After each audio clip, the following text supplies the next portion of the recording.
In lesson 107, A Poem Has Feet, on the second part, they tell you to read The Bat Poet, which is what we're going to do next. It directs you to our anthology, and then we just have to find the Bat Poet in our unit. Maybe that'll be closed. You just open it up, find the Bat Poet, and we are going to read it. Again, our lesson says we'll stop reading when the Bat Poet offers to say the owl poem to the chipmunk. The Bat Poet by Randall Jarrell. Once upon a time, there was a bat, a little light brown bat, the color of coffee with cream in it. He looked like a furry mouse with wings. When I go in and out my front door in the daytime, I look over my porch and see him hanging upside down from the roof of the porch. He and the others hung there in a bunch, all snuggled together with their wings folded fast asleep. Some of them would wake up for a minute and get in a more comfortable position, and then the others would wiggle around in their sleep till they'd get more comfortable too. When they all moved, it looked as if a fur wave bent over them. At night, they'd fly up and down, around, and catch insects and eat them. On a rainy night, though, they'd stay snuggled together just as though it were still day. If you pointed a flashlight at them, you'd see them screw up their faces to keep the light out of their eyes. Toward the end of summer, all of the bats, except the little brown one, began sleeping in the barn. He missed them and tried to come back and sleep on the porch with him, and tried to get them to come back and sleep on the porch with him. "What do you want to sleep in the barn for?" he asked them. "We don't know," the others said. "What do you want to sleep on the porch for?" "It's where we always sleep," he said. "If I slept in the barn, I'd be homesick. Do come back and sleep with me." But they wouldn't. So he had to sleep all alone. He missed the others, for they had always felt so warm and furry against him. Whenever he'd wake, he'd push himself up and into the middle of them and gone right back to sleep. Now he'd wake up, and instead of snuggling against the others and going back to sleep, he would just hang there and think. Sometimes he would open his eyes a little and look out into the sunlight. It gave him a queer feeling for it to be daytime and for him to be hanging there looking. He felt the way you would feel if you woke up and went to the window and stayed there for hours looking into the moonlight. It was different in the daytime. The squirrels and the chipmunks that he had never seen before, at night they were curled inside of their nests, fast asleep, ate nuts and acorns and seeds and ran after each other playing, and all the birds hopped and sang and flew. At night they had been asleep, except for the mockingbird. The bat had always heard the mockingbird. The mockingbird would sit in the highest branches of a tree in the moonlight and sing for half the night. The bat loved to listen to him. He could imitate all the other birds. He'd even imitate the way the squirrels chattered when they were angry, like two rocks being knocked together. And he could imitate the milk bottles being put down on the porch and the barn door closing, a long, rusty squeak. And he made up songs and words all his own that nobody else had ever said or sung. The bat told the other bats about all the things you could see and hear in the daytime. "You'd love them," he said. "The next time you wake up in the daytime, keep your eyes open for a little while and don't go back to sleep." The other bats were sure they wouldn't like that. "We wish we didn't wake up at all," they said. "When you wake up in the daytime, the light hurts your eyes. The thing to do is close them and go right back to sleep. Days to sleep in. As soon as it's night, we'll open our eyes." "But won't you even try it?" the little bat said. "Just for once, try it." The bats all said no. "But why not?" asked the little brown bat. The bat said, "We don't know. We just don't want to. At least listen to the mockingbird. When you hear him, it's just like the daytime." The other bats said, "He sounds so queer. If he only squeaked or twittered, but he keeps on shouting in that bass voice of his." They said this because the mockingbird's voice sounded terribly loud and deep to them. They always made little high twittering sounds themselves. "Once you get used to it, you'll like it," the little bat said. "Once you get used to it, it sounds wonderful." "All right," said the others, "we'll try." But they were just being polite. They didn't try. The little brown bat kept waking in the daytime and kept listening to the mockingbird until one day he thought, "I could make up a song like the mockingbirds." But when he tried it, his high notes were all high and his low notes were all high and the notes in between were all high. He couldn't make a tune.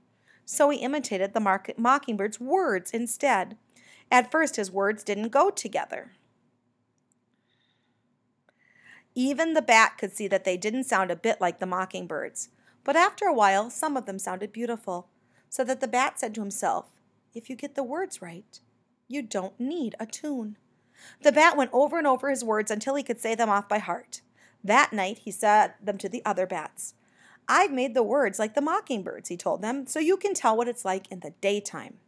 Then he said to them in a deep voice, he couldn't help imitating the mockingbird, his words about the daytime. "At dawn the sun shines like a million moons, and all the shadows are as bright as moonlight. The birds begin to sing with all their might, and the world awakens and forgets the night. The black and gray turns to green and gold and blue, and the squirrels begin to—" But when he got this far, the other bats couldn't keep quiet any longer. "The sun hurts," said one. It hurts like getting something in your eyes." "That's right," said another, "and shadows are black. How can shadows be bright?"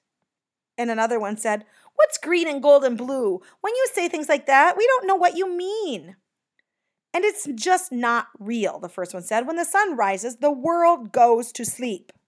"But go on," said one of the others. "We didn't mean to interrupt you." "No, we're sorry we're interrupted you," all the others said. "Say us the rest." But when the bat tried to say the rest, he couldn't remember a word. It was hard to say anything, but finally he said, Tomorrow I'll say the rest." And then he flew back to the porch. There were lots of insects flying around in the light, but he didn't catch one. Instead, he flew to his rafter, hung there upside down with his wings folded, and after a while went to sleep.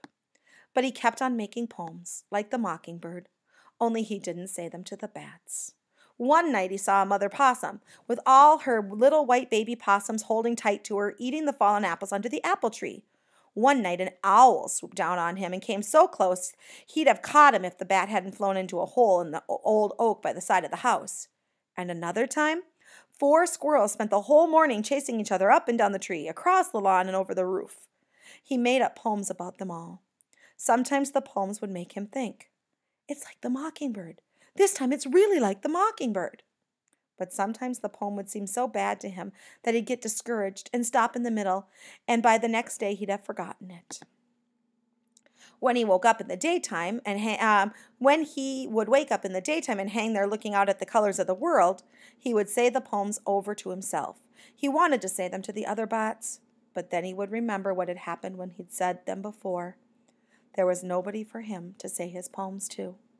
One day he thought, "I could say them to the mockingbird." It got to be a regular thought of his. It was a long time, though, before he really went to the mockingbird. The mockingbird had bad days when he would try to drive everything out of the yard, no matter what it was. He always had a peremptory, authoritarian look, as if he were more alive than anything else and wanted everything else to know it. And on his bad days, he'd dive on everything that came into the yard, on cats and dogs even, and strike at them with his little sharp beak and claws. On his good days, he didn't pay so much attention to the world, but just sang. The day the bat went to him, the mockingbird was perched on the highest branch of the big willow by the porch, singing with all his might. He was a clear gray, with white bars across his wings that flashed when he flew. Every part of him had a clear, quick, decided look about him. He was standing on tiptoes, singing and singing and singing. Sometimes he'd spring up in the air. This time, he was singing a song about mockingbirds. The bat fluttered to the nearest branch, hung upside down from it, and listened. Finally, when the mockingbird stopped just for a moment, he said in his high little voice, "It's beautiful, just beautiful." "You like poetry?" said the mockingbird. You could tell from the way he said it that he was surprised.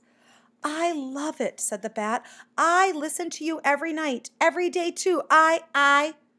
It's the last poem I've composed," said the mockingbird. "It's called To a Mockingbird." "It's wonderful," said the bat. "Wonderful. Of all the songs I ever hear you sing, it's the best." This pleased the mockingbird.